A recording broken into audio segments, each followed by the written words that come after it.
A woman develops Alzheimer's at 30. She forgets to put on her suit when she goes to a meeting. When she comes home, she forgets the code to open the door. Even on her way back from work, she forgets the direction of home.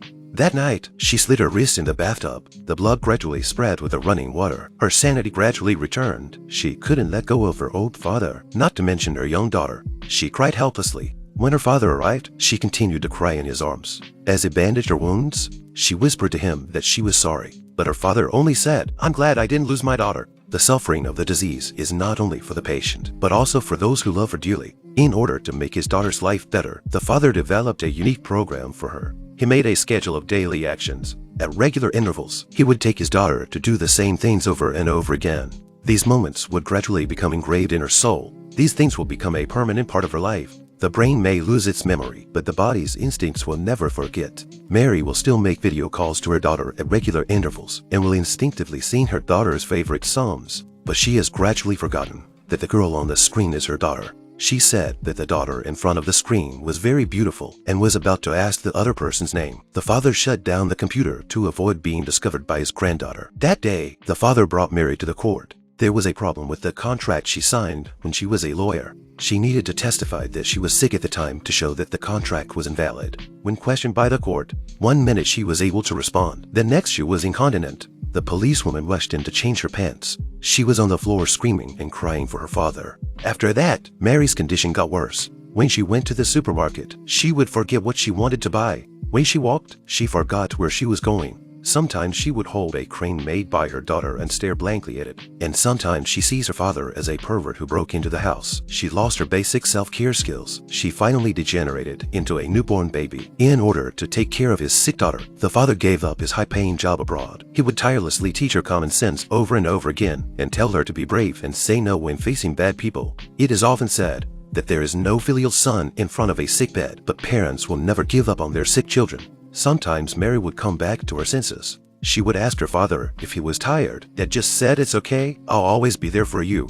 That day, my father received a phone call from a man he met at the rehab center. At his mother's funeral, the man's face was full of fatigue. Over the years, he had emptied all his savings and lost his job in order to take care of his Alzheimer's mother. But no matter how hard he tried, his mother eventually left him. Then his father sent Mary to a rehabilitation center for recovery training. The man applied for a job as a caregiver at the rehab center. He would take care of Mary's daily life at the rehabilitation center and accompany her through all the rehabilitation courses. The father finally had a life of his own, and occasionally he would drink and chat with his friends. But in his heart, he was always thinking about his sick daughter. As soon as he got home that day, Mary started to look for her daughter all over the house. She had forgotten that her daughter had been sent abroad and felt that she had suddenly disappeared from her life. The man dialed her father's number, but it would take a while for the father to get home. The man says he'll get her under control. The father is so preoccupied with his daughter's serious illness that he ignores the truck approaching. After hanging up the phone, the man suddenly had an unsettling thought.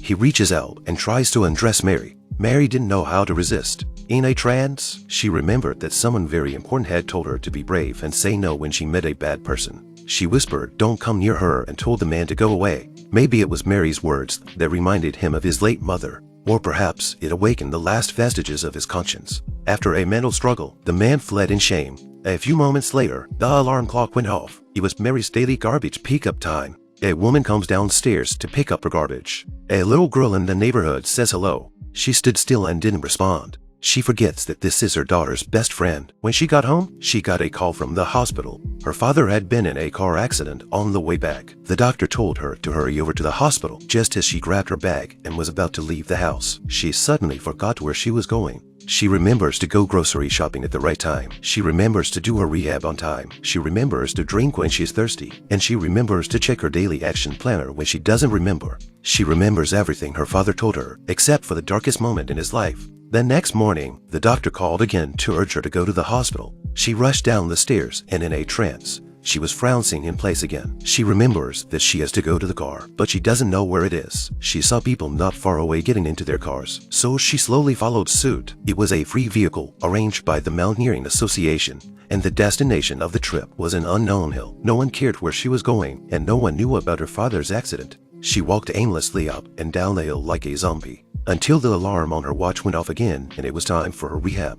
She lifted her hands and slowly clapped them together. While walking slowly in the direction she remembered, the time gradually came to the late night. The stars also gradually showed their true colors. Vaguely a voice echoed in her mind, repeatedly telling an innocent and romantic story. The brightest constellation in the sky is called Cassiopeia. And if you follow Cassiopeia, you can find the North Star. And if you find the North Star, you can find your way home. The next morning, the alarm clock woke her up at 7 o'clock. She didn't stop walking. She continued to walk in the direction of her home until the alarm went off at 11 a.m. when it was time for her to take out the garbage every day. She picked up the garbage on the ground and continued to walk in the direction of her home. She didn't know how much further the journey was, but no matter how far it was, there would come a time when it was finished. Eventually, with her muscle memory, Mary returned to her home floor. She sorted the garbage. She picked up one by one and threw them into the garbage cans. In the distance, members of the hiking club waved at her again. In a trance, Mary remembered that she had to take a bus to an important place.